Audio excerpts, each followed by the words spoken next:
There are a variety of ways to make contiguous selections of material in Sibelius. Contiguous meaning selecting from point A to point Z and everything in between. There are also a few different types of selections that you can make, the most common being a blue edit selection, which allows you to edit the materials within it. As you work through this lesson, remember to escape after making all of your selections, to deselect one selection before moving on to the next. The simplest way to make a contiguous edit selection is by single-clicking inside any bar in your score, within the staff lines but not on top of any of the objects, so that you get a blue edit selection. With this type of selection, you can edit the contents of the bar in a variety of ways, particularly if your bar has musical notes in it. You can use your up arrow or down arrow keys to move the selected notes up or down diatonically. You can use command arrow up or command arrow down on Mac, or control arrow up or control arrow down on Windows to move the selected notes up or down by an octave. And once again, we're using our theme Command or Control Does More. You can use buttons on the keypad panel to add articulations. So if I want to add accents to all of these notes, I can come over here to the keypad and choose an accent, and all of the notes will become accented. You could also add accidentals to the notes if you'd like to. This is a great way to get started using the buttons on that keypad panel. Now, if you're not seeing your keypad panel on the screen, you can go to the View tab, Panels group, and make sure that Keypad is selected. With the blue bar selection, you can also use the Return key on Mac or the Enter key on Windows to respell the selected pitches in harmonically. So I'm going to go ahead and make this selection one more time. And let me zoom in a little bit so you can see this better. And press Return, and all of the notes are respelled in harmonically. Also, if you recall, with a blue bar selection, you can use Delete on Mac or Backspace on Windows to clear the contents of the selection. If your selection contains a whole bar, Sibelius will provide you with a centered bar rest after deleting its contents. I'm going to escape and zoom out a little bit for the next feature I'm going to show you. Instead of single-clicking within a bar, if you double-click, and again, within the staff lines but not on top of an object, you click twice, then you'll end up selecting all of the bars in one staff for the length of one system. You can now edit the contents of every object within this extended selection in all the same ways I just described. Continuing with the same type of function, it logically follows that if you escape and then triple-click inside of a single bar, you'll select that staff for the entire length of the score. So if I zoom out, you'll see that that staff has been selected through the entire score.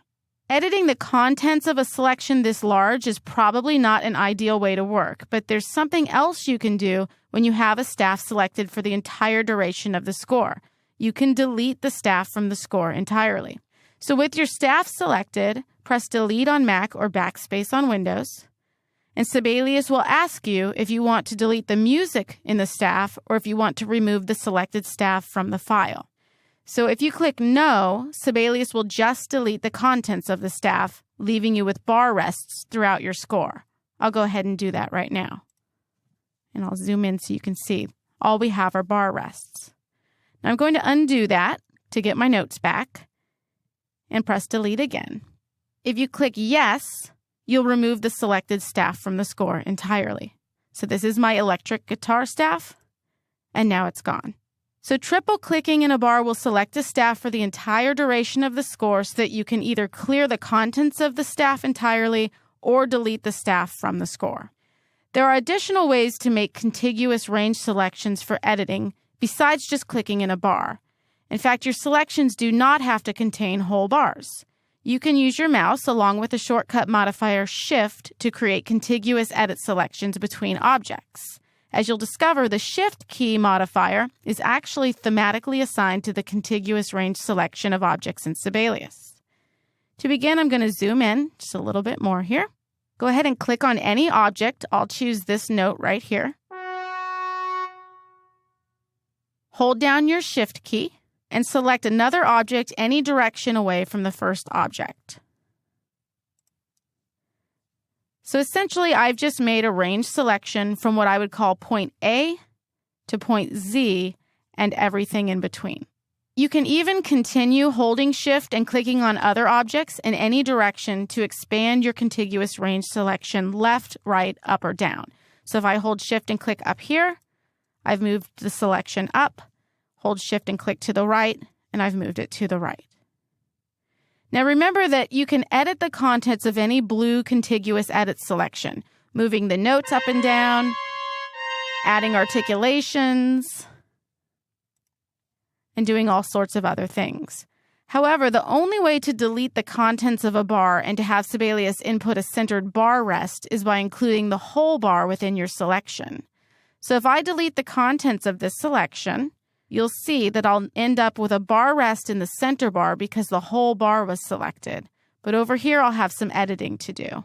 Now, if I escape, I can use the Shift-click process to select a range of whole bars if I'd like to as well. So I can click in one bar, hold Shift, click in another bar, and now I've made a range selection of 3 full bars. When you make a range selection including a whole bar or several bars like this, then if you delete the contents, you'll end up with those bar rests in those bars.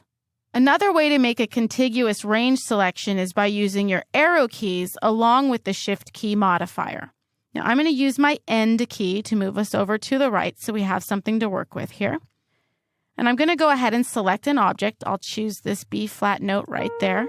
Zoom in just a tiny bit.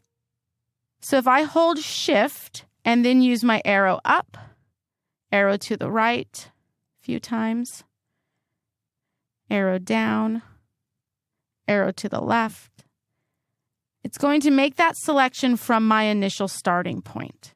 Now, if I've expanded my selection too far in any one direction with any of those arrow keys, the opposite arrow key will not retract my selection. It'll just add to the selection in the opposite direction.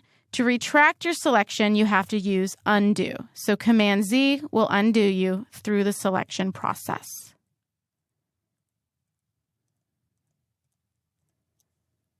You can also use your mouse as a selection tool to lasso objects and create a selection.